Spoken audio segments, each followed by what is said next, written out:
Hello, my personal finance poops. I mean peeps. I meant peeps. I really meant peeps. Sort of, kind of.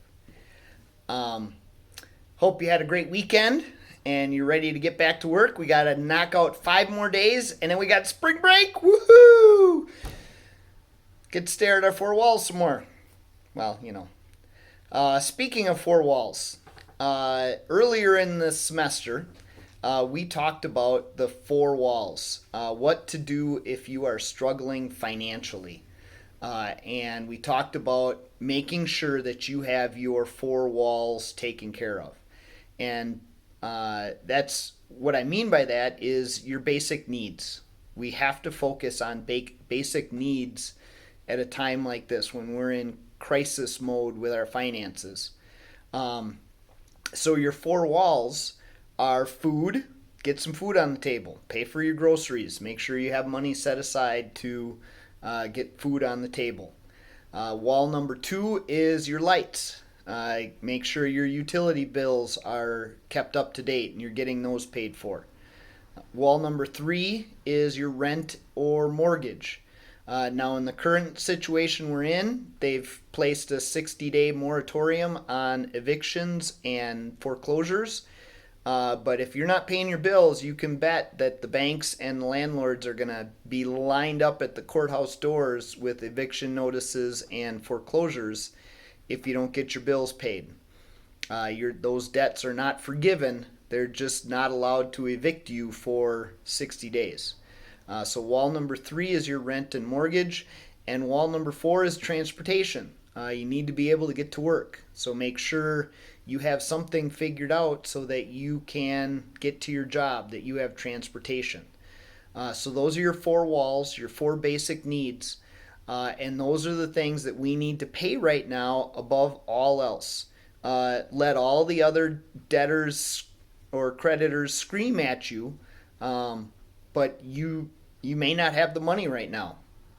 But as long as you take care of your basic necessities, and in this case we're calling them our four walls: food, lights, housing, transportation, you'll make it to the other side of this. It may not be pretty. Your credit score may go down and things like that, but you'll get to the other side. So that's what we need to focus on right now is our four walls. So I just wanted to remind you of that. We talked about that earlier in the school year. So I wanted to make sure that you remembered discussing that and have that information. The last Dave Ramsey video you watched was about car payments and how to drive free and retire rich. Car payments have become a way of life in America. He shared that the average car payment is $475 a month. That's a lot of money, folks. And we've talked in class before how committed people are to their cars. They will do anything to justify the vehicle they're driving. And it's almost to the point of ridiculousness. But if we can get past that, you can follow this system of drive free, retire rich, and create a system where you're paying cash for cars and you're not having to make a car payment every month. So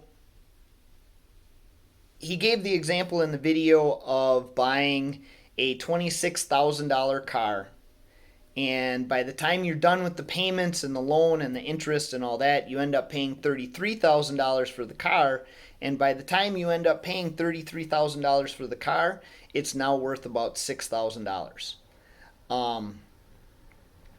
That's crazy. If you were to pay $475 a month for 52 months, that's $32,000.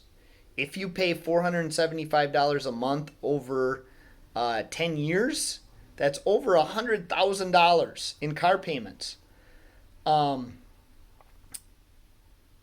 it would be over $460,000 in 20 years and $1.6 million in 30 years. And then it's over $5.5 million in 40 years. So if you're making that $475 a month car payment to yourself every month and putting it in a decent mutual fund, in 10 years it'll be worth over $100,000. In 20 years it'll be $460,000. In 30 years, $1.6 million, and after 40 years, $5.5 million. Is that car payment really worth it?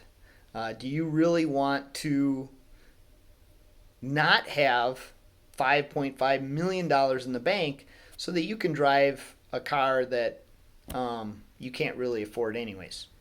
And when you have $5.5 million, then you'll be able to buy pretty much any car you want. Now, the whole idea is breaking it down into those 10-month periods and moving up in car every 10 months. And eventually, if you keep making the car payment to yourself, once you get to about a $10,000 car, you should be able to drive that for 4 or 5 years.